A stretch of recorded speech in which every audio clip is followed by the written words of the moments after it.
텔레그램 N번방 운영자 박사 신상이 공개됐다. 이름은 조주빈, 올해 25세 남성이다.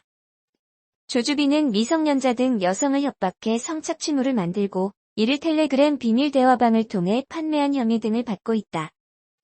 경찰은 조주빈에 대해 오늘 신상 공개를 결정할 방침이다.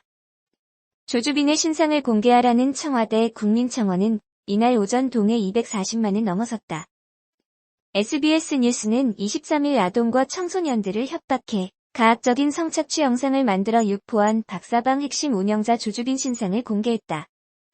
보도에 따르면 조주빈은 인천의 한 전문대에서 정보통신을 전공했으며 학보사 편집국장으로도 활동했다.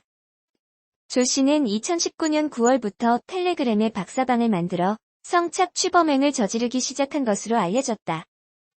그는 미성년자 등 여성을 협박해 영상을 만들고 이를 텔레그램 비밀 대화방 등을 통해 돈을 받고 팔았다. 돈은 가상화폐로만 받았다. 그는 대화방을 수위별로 3단계로 운영하며 각각 20만원, 70만원, 150만원 상당의 가상화폐를 입장료로 받아왔다.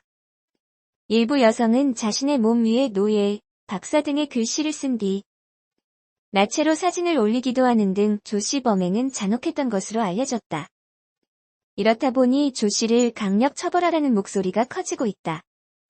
그를 강력 처벌하라는 취지의 청와대 청원은 오늘 오전 7시 기준 249만 5,636명이 동의했다. 청원인은 타인에게 수치심을 느끼게 하고 어린 학생들을 지옥으로 몰아넣은 가해자를 포토라인에 세워달라. 절대로 모자나 마스크로 얼굴을 가리지 말아달라고 지적했다. 이어 동시 접속 25만 명이다. 피해자를 겁박해 가족 앞에서 유사성행위를 하게 했다며 대한민국 남자들의 비뚤어진 성관념에 경종을 울려달라고 호소했다. 청원인은 이어 이게 악마가 아니면 뭐가 악마인가라며 타인의 수치심을 가벼이 여기는 자에게 인권이란 단어는 사치다. 언제까지 두고 보려고 하는가? 이런 나라에서 딸 자식을 키우라는 건 말이 안 된다고 주장했다. 한편 경찰은 오늘 오후 신상정보 공개 심의위원회를 열어 조 씨의 실명과 얼굴, 나이 등 신상 공개 여부를 결정한다. 신상 공개는 경찰 내부 위원 3명과 외부 위원 4명으로 구성된 심의위에서 결정될 예정이다.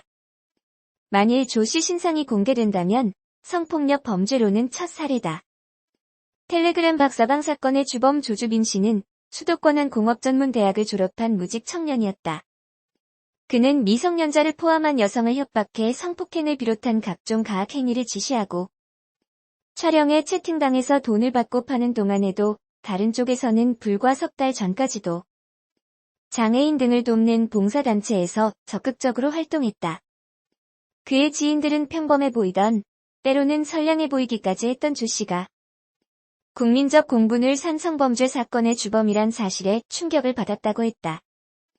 23일 조 씨가 활동했던 봉사단체에 따르면 조 씨가 이 단체에 처음 방문한 것은 대학 마지막 학기를 보내고 있던 2017년 10월이다. 자신의 같은 지역 전문대에 다니는 학생이라며 군 전역 후 봉사활동을 하고 싶었다고 소개했다고 한다. 그는 이듬해 3월까지 5개월간 봉사활동했다. 1년간 활동을 중단한 그는 작년 3월 다시 단체를 찾아왔다고 한다. 이때는 부팀장을 맡아 연말 행사까지 직접 챙겼다. 여러 보육원, 장애인 시설 등에서 봉사활동을 해왔지만 올해 초에는 코로나 영향으로 보육원 방문을 비롯한 봉사활동이 중단됐다고 한다. 조 씨는 작년 3월부터 12월까지 이 단체에서 봉사 등을 기획하거나 직접 참여했다. 작년 11월 보육원 연말 운동회가 열렸다는 소식을 전한 인터넷 매체 기사에는 조 씨 인터뷰도 나온다. 그는 여러 사람에게 많은 도움을 받아 나 역시 도움을 주고 싶다는 생각을 하다가 군 전역 후 봉사활동을 시작했다며 보육원 아이들과 형과 동생, 오빠와 동생이 돼 편안히 즐길 수 있었고 앞으로도 봉사를 삶의 일부로 여기고 지속적으로 해나가겠다고 했다.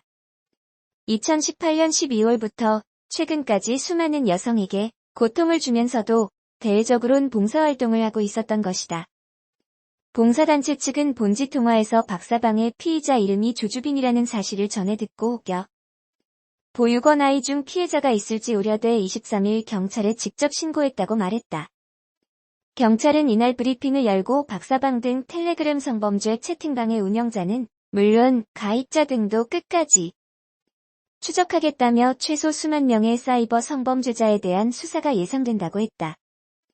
여성 단체들은 성착취물 공유 채팅방에 가입해 영상을 시청한 사람이 26만 명에 달한다고 주장한다. 미성년자 등 여성을 협박해 성착취물을 제작 유포한 N번방 사건. 용의자들의 신상공개 청원이 250만 동의를 얻은 가운데 미래통합당이 조국 전 장관으로 인해 용의자들 신상공개와 포토라인 세우기는 힘 것이라고 하자 조 전 장관이 N번방 사건은 성폭력특례법 제25조 제1항에 따라 가능하다고 반박했다. 조 전 장관은 지난 23일 오후 자신의 페이스북을 통해 N번방 사건은 성폭력특례법 제25조 제1항에 따라 가능하다며 성폭력특례법 조항을 언급했다. 성폭력특례법 제25조 제1항에 따르면 검사와 사법경찰관은 성폭력범죄의 피의자가 죄를 범하였다고 믿을 만한 충분한 증거가 있고 국민의 알 권리 보장, 피의자의 재범 방지 및 범죄 예방 등 오로지 공공의 이익을 위해 필요할 때에는 얼굴, 성명 및 나이 등 피의자의 신상에 관한 정보를 공개할 수 있다. 앞서 이준석 미래통합당 최고위원은 지난 22일 자신의 페이스북에 텔레그램 N번방 사건의 피의자에 대한 공분에 공감한다라며 그런데 인권보호 수사 규칙을 제정하자고 주장한 장관이 누구이고 누구에 대한 수사를 하다가 압박으로 포토라인이 폐지되었으며 실제로 포토라인 폐지로 수혜를 입은 사람이 누구의 가족이고 그게 수사기관 개혁의 일환이라고 포장했던 정권이 누군지는 다 같이 생각해보자라고 적었다.